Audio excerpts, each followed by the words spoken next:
विकासखंड मितौली क्षेत्र के नाचीफ ग्रंट के गांव अवधपुर में श्री राम लीला दशहरा मेले का 3 दिवसीय आयोजन किया गया। दशहरा मेला 28 अक्टूबर को दीप प्रज्वलित कर मेले का शुभारंभ ग्राम प्रधान फूलमती संजय राठौर प्रधान मुल्तानपुर के द्वारा किया गया। रावण दहन के साथ मेला समापन पर पहुंचे कस्ता विधायक सौरभ सिंह सोनू को मेला कमेटी ने अंग वस्त्र व स्मृति चिन्ह देकर सम्मानित किया। मितौली क्षेत्र के अवधपुर में अब 1960 से लगातार श्री राम लीला दशहरा मेले का आयोजन किया जा रहा है। मेले में रामलीला मंचन में श्री राम व रावण के बीच भयंकर युद्ध में श्री राम ने रावण को धराशायी कर दिया। रावण के गिरते ही पूरा मैदान जय श्री राम के जयकारों से गूंज उठा। इसी बीच अच्छाई पर बुराई का प्रतीक रावण का पुतला धूं धूं कर जला। 3 दिवसीय श्री रामलीला दशहरे मेले के समापन पर कस्ता विधायक सौरभ सिंह सोनू ने पूजा अर्चना की। मेला कमेटी ने विधायक को माल्यार्पण कर व अंगवस्त्र चिन्ह देकर सम्मानित किया। विधायक ने श्री राम के आदर्शों को जीवन में अपने की सलाह दी। मंच का संचालन घनश्याम प्रजापति ने किया। वहीं सुरक्षा व्यवस्था में आलोक कुमार धीमान अपने मई फोर्स के साथ सुरक्षा व्यवस्था में तत्पर रहे। इस अवसर पर पूर्व प्रधान अवधेश कुमार पप्पू, अखिलेश पहलवी, रमेश चंद्र निषाद, रामदास प्रधान, रामप्रीत यादव, श्रवण कुमार प्रजापति, उपेंद्र सिंह, विकास गुप्ता, संजय सिंह, मेला अध्यक्ष रघुपत प्रसाद, डॉक्टर रूम मूर्ति प्रजापति समेत हजारों की संख्या में लोग मौजूद रहे। साथियों, ये विगत कई वर्षों से इस अवधपुर गांव की पावन धरती पर इस मेला का कार्यक्रम होता रहा और इस मेले के जो कार्यक्रम हुआ, कई बार अध्यक्ष कोई आया कोई गया। इस बार के अध्यक्ष हमारे चचा आदरणीय श्री रघुपत प्रसाद जी हैं। मैं उनको बहुत बहुत बधाई देना चाहता हूं कि उनके देख रेख में, उनके संरक्षण में अवधपुर में बहुत ही भव्य मेला कार्यक्रम का आयोजन किया गया। पिछले 28 अक्टूबर से शुरुआत हुई। आज 30 अक्टूबर को समापन दिवस के अवसर पर आप सबके बीच में आने का मौका मिला।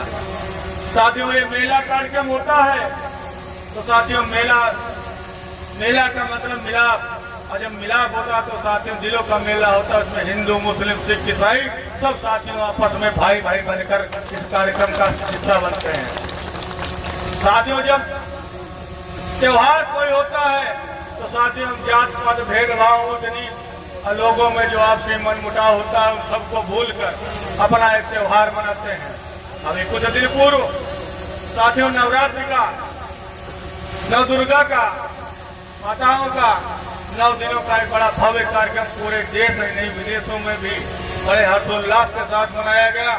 और साथियों, बहुत ही अच्छी बात है कि हमारे पूर्वांचल गांव में, हर गांव में अब पूरे 9 दिन बहुत बढ़िया भव्य दुर्गा कार्यक्रम का आयोजन होता है। साथियों, हम सब सौभाग्यशाली हैं कि हम सब हिंदुस्तान में पैदा हुए और साथियों हिंदुस्तान में पैदा हुए उससे भी बड़ी गर्व की बात है कि हम सब सनातन धर्म में पैदा हुए। साथियों, आज विदेशी, चाहे अमेरिका हो, चाहे चीन हो, चाहे जापान हो, चाहे इंग्लैंड हो, चाहे कोई अन्य देश हो, साथियों सनातनी धर्म को अपनाना पसंद करते हैं। आप चाहे साथियों मथुरा चले जाइए, चाहे वृंदावन चले जाइए, चाहे साला सरवाला जी चले जाइए, चाहे भगवान राम के मंदिर चले जाइए, साथियों को कई ऐसे विदेशी पर्यटक मिल जाएंगे जिन्होंने अपनी धर्म को छोड़कर सनातन धर्म को अपनाने का काम किया और साथियों यही से चिपट गए। साथियों, हिंदुस्तान एक ऐसा देश है जो धर्म निरपेक्षता का देश है। साथियों, धर्म निरपेक्षता का देश इसलिए है क्योंकि यहाँ सभी धर्मों को मानने वाले लोग हैं और जब सभी धर्मों को मानने वाले लोग हैं तो साथियों उनका सम्मान और उनका स्वागत 140 करोड़ देशवासी बड़े सम्मान के साथ साथियों करते हैं। साथियों, पिछले 400 वर्षों से भगवान राम का मंदिर बनने के लिए लोग बड़े आतुर थे, उत्सुक थे। भगवान राम का भव्य मंदिर बने, उसके लिए हजारों लाखों लोगों ने अपनी कुर्बानियां दी, मगर 40 करोड़ देशवासियों ने अपना पूरा जनाधार भारतीय जनता पार्टी दिया तो साथियों आज बड़ा भव्य भगवान अयोध्या में राम जी का मंदिर बनने तैयार है। साथियों, आगामी 24 जनवरी को बड़ा ही भव्य उद्घाटन होगा। मैं चाहूंगा आप सब लोग भी भगवान राम के दर्शन करिएगा, जाइएगा साथियों, देखिएगा कि किस तरीके से हमारे पूर्वजों ने हमारे पुरखों ने इस देश को आजाद कराया, उसके लिए आजाद कराने में लाखों लोग शहीद हुए और साथियों शहीद हुए उसके साथियों कई ऐसे बड़े नेता हैं, कई साथियों ऐसे बड़े नेता ये धर्म मंच पर जाते हैं और धार्मिक नगरी में जाते हैं तो पूछते हैं भगवान राम कौन है।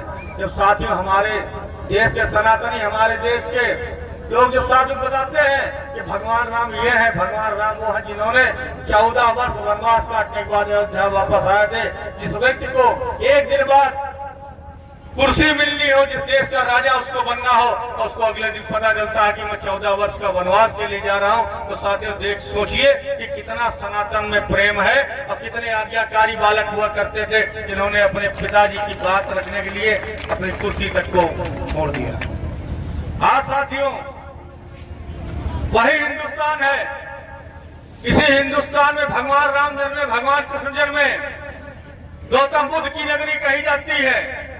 साथियों जब हम लोग कहते हैं कि अयोध्या जी तो अभी झांकी है और काशी मथुरा भी बाकी है, तो साथियों विरोधियों के सांप सीने पर सांप लौट जाते हैं। साथियों अपने देश की इस परंपरा को, जो सनातन धर्म की परंपरा है, हम साथियों पुराने कई लाखों वर्षों से चलते चले आए। बौद्ध धर्म का निर्माण, बौद्ध धर्म किस सन में आई हमको पता है, ईसाई धर्म किस सन में आए हमको पता है, सिख धर्म किस सन में आया हमको पता है, लेकिन साथियों सनातन धर्म के साथियों कोई डेट नहीं है। ये आदिकाल से था और अनंत काल तक साथियों जाएगा। आज साथियों पूरे प्रदेश में हिंदुस्तान में विकास की गंगा बह रही। अभी साथियों बहुत समय नहीं हुआ, 2017 के पहले का समय था साथियों। इस तरीके के जो धार्मिक कार्यक्रमों का आयोजन होता था तो साथियों रोक लगा दी जाती थी, यही लाउड स्पीकर लगाने पर रोक होती थी साथियों। यही कांवरिया जब कांवर भरने के लिए जाते थे तो साथियों लाठी डंडे चलाए जाते थे। और यही साथियों प्रदेश है जो कहीं कथा यज्ञ का आयोजन होता था तो उस यज्ञशाला में आग लगाकर कब्जा करने का काम किया जाता था। आज साथियों किसी माई के लाल की हिम्मत नहीं है कि आज हमारी मंदिरों से कोई लाउड स्पीकर निकाल ले या धार्मिक कार्यक्रमों का आयोजन होते उसको रोक कोई लगा के दिखाए साथियों। उसकी साथियों जगह जहाँ होगी बुलडोजर बाबा जानते हैं कहाँ जाना है उसको। इसलिए साथियों ज्यादा ना कुछ कहते हुए आप सब मेले के आयोजन का आनंद लीजिए और बाकी हमारे घनश्याम भाई अपना